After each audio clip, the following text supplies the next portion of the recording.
beauty standards. Now, do you think beauty is in the eye of the beholder, or it is subjective? Totally. Beauty is in the eyes of the beholder. And now the beholder does not have to be a person. The beholder could be a geographical region. It could be a demographic. It could be a society. It could be according to the culture. But yes, beauty is in the eyes of the beholder. I totally think that. Let me tell you a story. It might contradict that. So in 2017, think I was relatively ugly, right? And my friends will tell you then, of course, I had no sense of fashion. It was just me not conscious of what I was doing, or me not caring as much about what I was doing. And I met this girl on the WhatsApp group chat for dissing, and so we engaged in a couple of intellectual gymnastics, and that got my gear running for her. And from my limited pool of masculinity, I texted her, right? I wasn't sure she would reply, because if you are exhibiting so much wisdom and things, I bet you get a lot of guys doing that.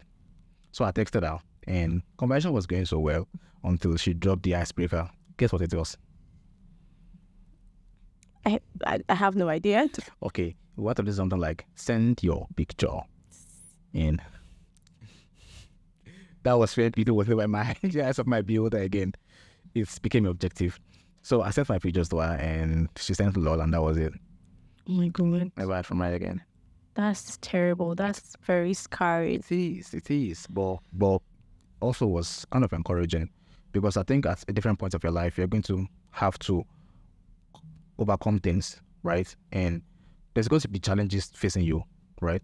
So she was the thing that made me look inward beside my mirror. So I think that made me look inward to say, Ismail, you have to work on your posture, you have to work on your this, you have to work on your that. So I cut back and started going to the gym and worked on myself. And I think there's plan for this thing. It's called looks maxing. Okay, sir. Where you maximize your look so that you can fit into social approval.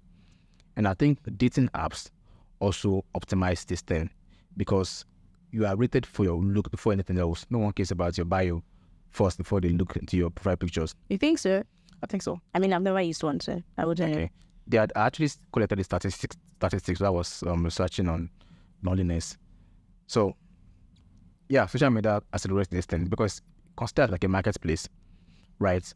You go to the market, there are thousands of things here, hundreds of brands did the same thing. And then you can go through each of these things and pick, I think this one looks better, right? Okay, but in a sense, I think that you are mixing up beauty and looking good. You can be beautiful and still not look good. You can be handsome and still not look good. Do you know that? So you probably were not ugly in 2016, 18. Yeah. Now that you, as you thought you were, you probably just did not look good. You did not look appreciable. But that was probably... Okay, the point is that there is still an acceptable standard. Okay, look, another angle.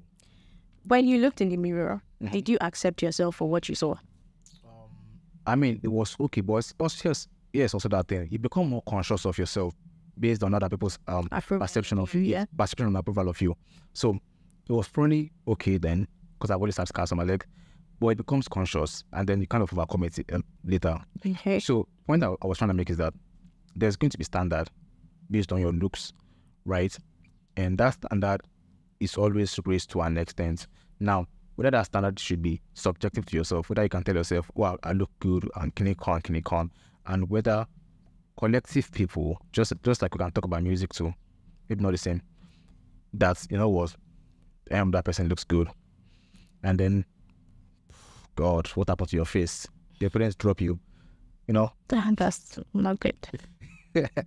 Your parents drop you. So you can follow this trend, this standard, through movies, right? Yeah. Most of our heroes, standard, beautiful, handsome, right? And then big ties and everything. Yes, and then the villains are there looking the most old fashion of hybrid human I could ever find. That's a mental thing. They have preyed so much on what we assume, what we perceive as ugly, and then they just give it to us. But yeah, I also have it's projected. Yes, it is. So growing up, right, I've kind of always had freckles. Yeah. Maybe not from when I was a teeny kid, but I remember I had freckles in primary, secondary school, yes. I don't know when it became very obvious to me that I did. I don't recall knowing that, oh, I woke up this day and I found freckles, but I've always had them. I mean, up until a certain time, I didn't even know they were called freckles. Because even till now, my auntie just looks at my face and she's like, would you get something to clear these things? Because to them, it's not a beauty standard. It's not the norm. It's not one of those things that, should just be accepted. It's something that, in fact, it's a scar.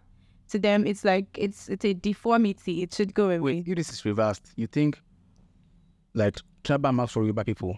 Because if your face is fresh, you'll be like, oh, no, you won't like what?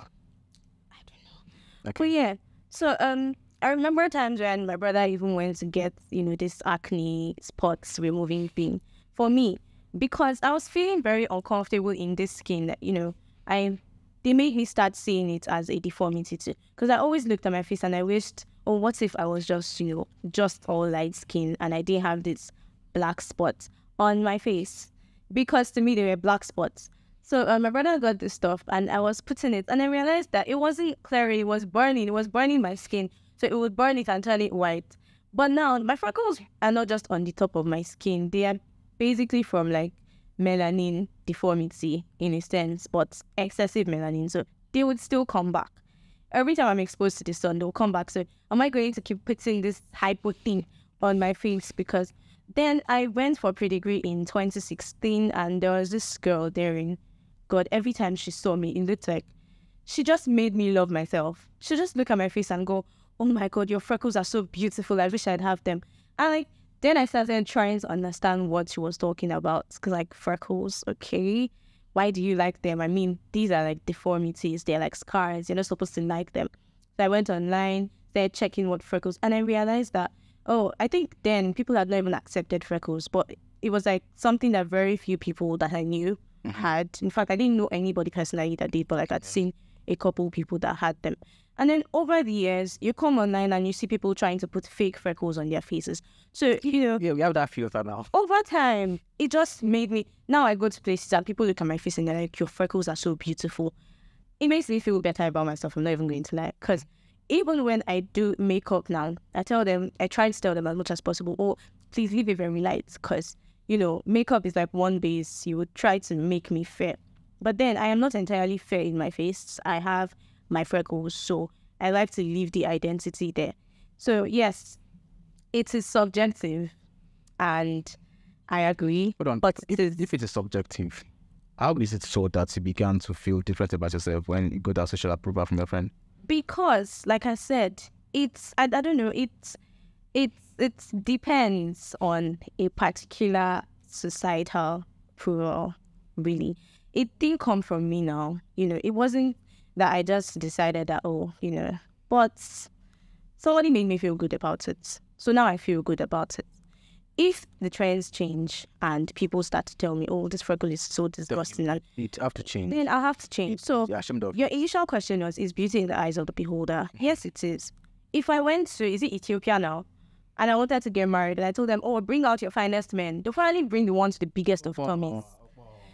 No, I'm just saying, they finally bring the ones like the biggest of tummies and flabby arms and everything. And then I'm like, oh, are these the finest men? Tell me, in our culture. So it's cultural to beauty. Yes. So they tell me, in our culture, the men that have the biggest tummies are the best fed and, they're the strongest, the macho and everything. And boom, if I went to, maybe another country, all this, I don't know. There's no African society where how big your lips are. Exactly, that's what I was going to mention. So if I went there and I told them, oh, I'm looking for the finest woman to model for me right now, they'll probably bring the one with the biggest ring in her ears or her lips or something. So you see, it is actually what's the word now? Hold on, if it is still cultural, that means it's not in the eyes of the beholder, because if it's in the eye of the beholder, that makes your beauty an individual subjective reality.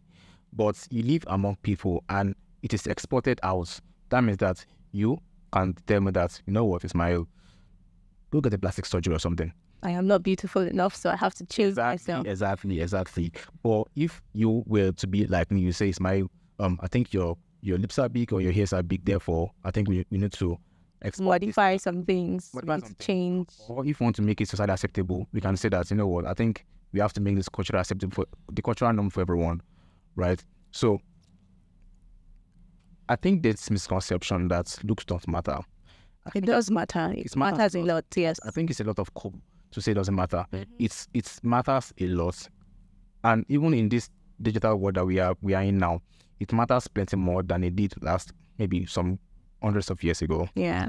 Yeah, we live in a culture where people even... I mean, we had like a conversation about it prior to this podcast. Yeah, so it does matter. It matters a lot. So, but people try not to pay so much attention. Yeah, not pay so much attention to themselves because they want to feel good about what they are, even though it is not sure. Accept me as I am. Yes, you see someone that is maybe obese, maybe 500 kg at the age of 21, and then maybe at the age of maybe you are saying that, oh, this is the beauty standard, and then you are trying to promote that to other people. So you ask Dove, or you ask Nestle, or you ask these companies to have this standard as the beauty. Yeah. So you're like, when you're trying to put up your ad, somebody that weighs 490, and they're like, oh, okay.